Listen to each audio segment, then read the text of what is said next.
Vous entendez de plus en plus parler dans l'actualité de coopératives, d'entreprises qui ont du sens. Oui, c'est vrai. Mais savez-vous vraiment de quoi il s'agit ? Je connais les coopératives qui rassemblent les agriculteurs et on entend parler des coopératives de salariés.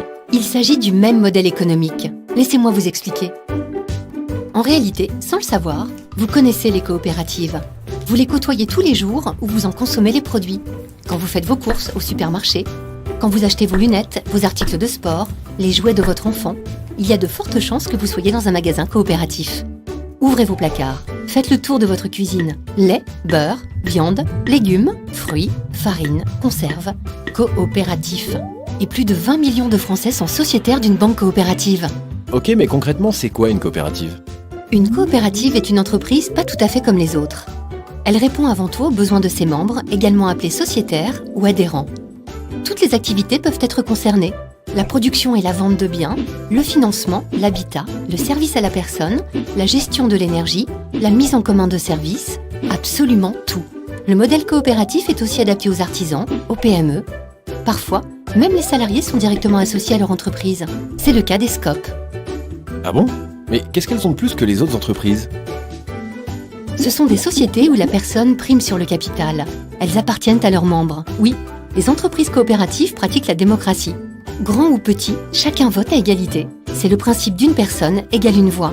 Chaque coopérateur participe aux grandes orientations de son entreprise. J'imagine que ça doit marcher avec des petites entreprises, mais difficilement avec des grosses. Détrompez-vous, une coopérative est une entreprise, donc il y en a de toutes les tailles. D'ailleurs, en France, certaines sont leaders sur leur marché et se déploient à l'international. Tout est une question d'organisation. La démocratie s'organise à tous les échelons. La coopérative place toujours le sociétaire au cœur de sa stratégie. C'est assez original comme idée. La force d'une coopérative, c'est que la richesse créée sert le territoire, participe au développement local et à toute l'économie française. Le développement local ? La richesse créée n'est pas redistribuée à des actionnaires extérieurs. Une part des résultats est partagée entre les membres et une part est mise en réserve dans la coopérative. Ces réserves impartageables assurent la solidité financière de l'entreprise au fil des générations et lui permet de développer ses activités et d'investir sur son territoire. C'est bien généreux, votre système. Généreux n'est pas le terme exact.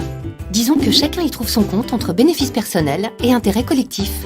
C'est de la solidarité. C'est un modèle qui a fait ses preuves depuis plus d'un siècle. De plus en plus d'entrepreneurs, de sociétaires partagent leurs valeurs. Et c'est un mouvement qui se développe en France et dans le monde entier. C'est génial. Voilà des entreprises libres, solidaires et performantes.